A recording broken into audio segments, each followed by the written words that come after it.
তোমার হাতে 2 ঘন্টা, মানে যখন থেকে টিকিট কাটছো ঠিক তারপরের থেকে 2 ঘন্টা। গেট দিয়ে প্রবেশ করার পরেই এই পথটা যেটা দেখতে পাচ্ছ তোমাদের দেখাচ্ছি, এটা কিন্তু ডিরোজিও ওয়ে, মানে এই রাস্তাটার নাম হচ্ছে ডিরোজিও পথ।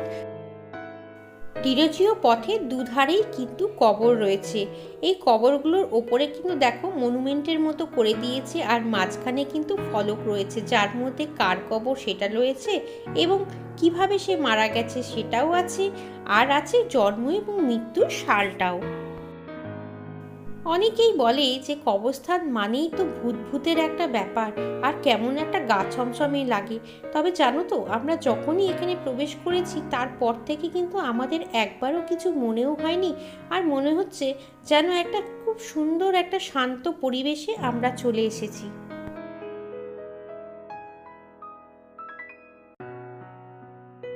চলো আমার সাথে সাথে তোমরাও এই ভিডিওটাকে এনজয় করো।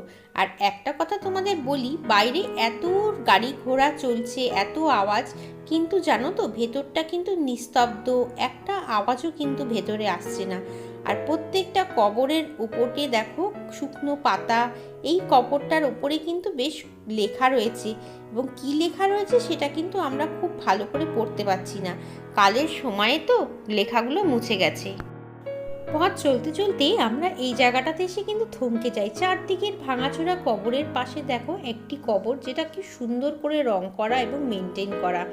আমার মনে হয় এই ভদ্রলোক যিনি মারা গিয়েছেন তার কোনো প্রিয়জন এসেছিল তার সঙ্গে দেখা করতে, তাই তার সেই প্রিয় মানুষটিকে কিন্তু নতুন করে সাজিয়ে দিয়েছে। চারদিকে জানো তো লাল গোলাপের ছড়াছড়ি, এখানে কবরের উপরে নিচে সব দিক কিন্তু লাল গোলাপ দিয়ে। সুরাতে পৌঁছে গেলাম সেই বিখ্যাত ব্যক্তিত্বের কবরের সামনে, যার নাম কিনা ডিরোজিও। যেই রাস্তা ধরে আমরা কিন্তু হেঁটে হেঁটে কবরস্থানে প্রবেশ করলাম। দেখতে পাচ্ছ সামনে ডিরোজিওর প্রতিমূর্তি রয়েছে। উনি কিন্তু মাত্র 23 বছর বয়সে মারা গিয়েছিলেন, এবং মারা যাওয়ার কারণ ছিল কলেরা।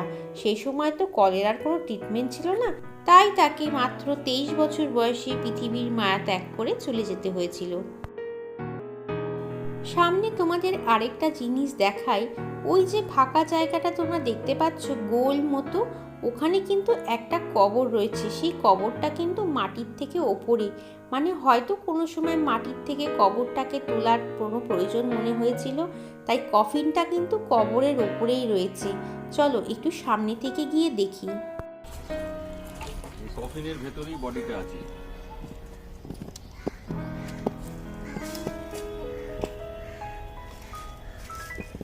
সময় শেষ হয়ে গেছে।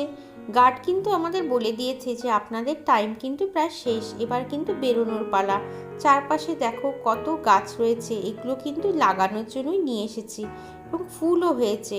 কি কেমন লাগলো ভিডিওটা? আশা করি ভালো লেগেছে ভিডিওটা। যদি কখনো কলকাতায় আসো, আমি বলবো একবার হলেও এসো এখানে। যাওয়ার আগে তোমাদের বলে যাই, এই পার্ক স্ট্রিট সেমেট্রিটা কিন্তু সোম থেকে রবি প্রত্যেক দিনই খোলা থাকে, সকাল 10টা থেকে বিকেল 4টে পর্যন্ত।